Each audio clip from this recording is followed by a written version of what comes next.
Hi, I'm Monica Malpass here at the New York Stock Exchange for New to the Street and FinTech TV. Welcome. And we have the pleasure of having not one but two guests today. We have Pablo Rivas. He is the Senior Managing Director of Maxim Group's Investment Banking Division. Welcome to you. And Douglas Anderson, great to have you back. He is, of course, Chairman of Meta Holdings, as well as CEO of Wall Street Capital Partners and Chairman of the new Bucharest Capital Airport. So a man with at least three, if not more hats. Great to have you both. Great to be here, Monica. Thank There are you. some exciting possibilities, collaborations that you are both considering for your companies. Tell us a little bit about that, Douglas. Well, Mediterra Holdings has kind of reached a point where we want to reach out to a strong banking firm on Wall Street to partner with us and shepherd us through an uplisting process onto the NASDAQ main board as quickly as we can. I can announce that we've acquired a shell company. Mediterra Holdings Inc. has acquired a shell company. We're going to reverse into that shell company. And at that stage, it's time for us to engage a great firm. And I've known Maxim for many years, and Pavlos is a good friend of mine, and I can't think of anyone we'd rather be with. So we're exploring that right now. We're going to try and get that papered up and get on the road to success. Wonderful. Another great thing about Maxim is, as I said, they've been on the street for many years. They collaborated with and closed around $18 billion in the aggregate of transactions last year, and they're growing. And they're also extremely comfortable in the space that we're going in, because we're talking about tokenizing. Basically, with this airport, we'll have the largest tokenized asset in the world. Wow. And to have a firm that's comfortable in the emerging market, comfortable in cross-listing, comfortable in crypto and tokenization, all of those things, Maxim's a perfect firm for that. In fact, your firm had its roots in South African banking. And then for 23 years, you've been doing much more in other areas. Tell me a little bit, for folks who don't know Maxim Group, tell us the backstory. Certainly. Maxim Group was actually founded in 2002 as a spin-out from the investment banking division of Investec, a South African bank. And since then, we're an employee-owned firm. We're 100% employee-owned. We're a full-service investment bank. We've grown to about 250 professionals. And in addition to investment banking, which is my division, we have, I consider investment banking really to be the hub of a full-service bank. We have asset management. We have about 30,000 retail accounts comprising roughly between 4.5 and 5 billion of assets under management. Terrific. We also have a sales and trading and capital markets on the equity side, and we have equity research. We have independent group of equity research analysts cover about 275 companies in sectors ranging from, really, it's all sectors. It's going from oncology on the healthcare space all the way down to infrastructure and basic industries. And one thing in particular that where we see this potential collaboration is very exciting is that it feeds into certain strengths for Maxim. Infrastructure is a core strength for Maxim. Regionally, Maxim is very comfortable in global emerging markets, and Maxim is also very comfortable in digital asset space, which is a relatively new space, but it's one that we're comfortable with. And financial technology and fintech is also an area we're comfortable with. Given that this opportunity marries all of those, it's one that we're very eager to dive into, and certainly to dive into Doug, who I've known for some time. It's a very exciting opportunity. And as Douglas mentioned, your company has a specialty, if you want to call it that, in emerging markets. 40 to 45% of your business has, for years, done the very area of expertise. So tell me a little bit more about what's exciting in the emerging markets and why you enjoy business with that area. Well, emerging markets is a fascinating area because what makes a market emerging in many cases has to do with demographic trends, right? And if you look at what makes America as successful as it is, you go back to the 1950s and 1960s. You look at the demographic pyramid. You look at the youth of that population, people coming into buying their first homes, buying their first cars, and that leads to growth. And that same, when you look at emerging markets, many emerging markets, including Romania, have demographic pyramids that are very, very similar to the US at that period of time. So that makes it extremely exciting. We also have a team. We have the benefit of having a team that speaks multiple languages, hence worked in multiple regions and is comfortable working with multiple regions. I think that's one of the reasons why it's an area that Maxim has always traditionally been involved in addition to working with, although most of our transactions in any given year will be for companies headquartered in the US, Right. we are very interested in, and it's something that not only we're not afraid of, but it's something that we believe is a great challenge, and it's also consistent with where a lot of institutional and retail investor interest is in diversification and in investing and having exposure to emerging and growing markets. This particular project is on its own the most transformative project that anyone, I guess, could imagine for Bucharest, Romania. It literally will triple the amount of airspace that can be served for that region. It will bring all kinds of trade options. Tell us more about that, Douglas. Yeah, I can't wait for the effects of what this is going to have on such a dynamic, what I believe is a strong emerging market, Romania. Why? Because the current airport they have is grossly insufficient for their potential. Right now, it services maybe 14 million passengers and zero cargo.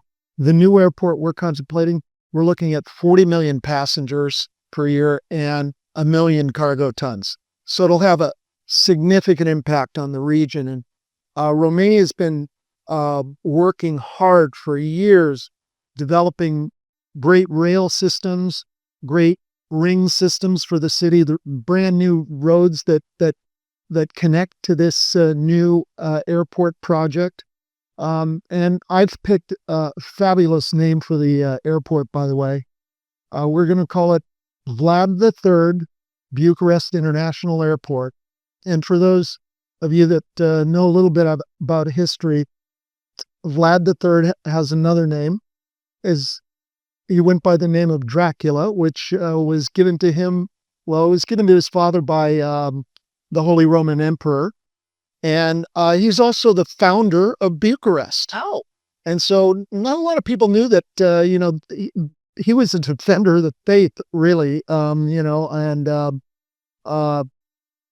he really was a key historical figure for that country, and to give that moniker, I think a lot of people want to land in Dracula Airport, and what an icon. Absolutely. absolutely, and so we're going to be announcing a token pretty soon, and I think people will be very excited about that, and I can't wait to unleash that.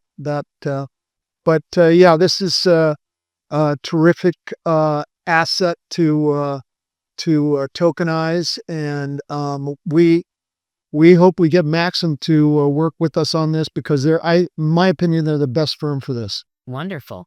And we're talking about cargo currently being driven across borders because it isn't Yeah, it's able. literally flown into Hungary and trucked across the border. It's really inefficient, and I think it's going to have a great effect on prices. Right. It's going to have a huge effect on jobs. Virtually, you're building a city around this airport. We're looking at about a $2.5 to $3 billion investment to do the whole thing, 50,000 jobs. And in a span of 2 years? Yeah. That's incredible. We're moving very rapidly. Our first investments are coming in right now, so we're not screwing around. Right. And you have the approval, so you're good to go. We actually have the mayor of the city, the village that this is going to be located at, flying into New York for an event that we're going to announce that. And we'll bring him to the floor of the stock exchange and make that announcement. I don't know how much stronger we can get than that. Right. Absolutely. We're very excited about this. How incredible. Let's talk a little bit more about what a partnership and a collaboration might entail. What do you foresee from both of you? We'll start with you. Oh, for what I foresee after we're very eager to dive in to meet the principals and to do the diligence that we need to do, which we're very comfortable doing. And for us, since given that they're merging into a shell that they've acquired, we've very experienced at working with uplists for companies that do a reverse merger and then doing an uplist into. That's something that we're extremely comfortable with. So what we envision is a detailed due diligence process, exploring, the different risks, the different opportunities, really exploring those in detail, and then advising them on the best path, right, to go public once the necessary requirements are met. Great. Qualification, not just in disclosure basis with the SEC, but also for qualifying with exchange. So that's we envision working and collaborating together with the principals and with the chairman, with Douglas, to advise them on the most expeditious path to do that. And what do you foresee? Well, the good news is we've both been down this road before. So this isn't our first rodeo. In fact, I have rodeos about 2-3 times a year. So we know what we're doing. Pavlos and I are very good friends. I've known him for a long time. I have a high degree of respect for him. Yale Law, and he's one of the top guys over there. And Yale undergrad, Columbia Law. Alum say, believe. Exactly. I think you nailed it twice. so we're very excited about it. And as Pavlos mentioned, I mean, there's a lot of work to do, but we've got the top guys in the business. We've got Markham as an auditor. We're bringing in a very strong legal team so that the process will be smooth and quick and compliant, and that's what's most important.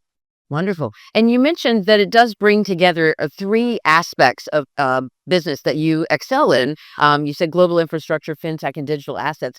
There might not be that many projects that have all three. That's very true. Yeah, that's why I believe it's a project that, from the diligence perspective, that we're very comfortable diving into, because these are very disparate assets that are rare to be brought together into one project. And there are three areas that we're extremely comfortable with that we cover. We have research coverage in all of those areas. We have research analysts that cover all of those areas. And we've done a number of transactions in all of those areas. So and looking into these aspects and being comfortable that we can collaborate, not just in the going public process, but also supporting the company afterwards with respect to their goals, we believe it could be a great potential fit for us. So we're very excited about it. Decades of growth potential, clearly. Yeah, and as I mentioned, I mean, our board of advisors includes a co-founder of Carlyle Group, a $500 billion fund, former editor of Wall Street Journal, economist who understands global growth and where we're going with this, and then some tech titans, and we're also bringing in blockchain titans and crypto titans. Okay. I mean, so we're covering all the bases, and that's what you need, really. You need a strong team. If you've got a strong team, you can make big results. Right. Incredible impact. It sounds like a marriage made in heaven. Well, thank you so much, Pavel Ritas with Maxim Group. We appreciate you being here. Douglas Anderson, of course, with Wall Street Capital Partners and Medical. Always a pleasure. Thank you. And we wish you both the very best. Good luck. Thank you very much. Thanks. Thanks for watching. Mediterra, shaping the future of finance.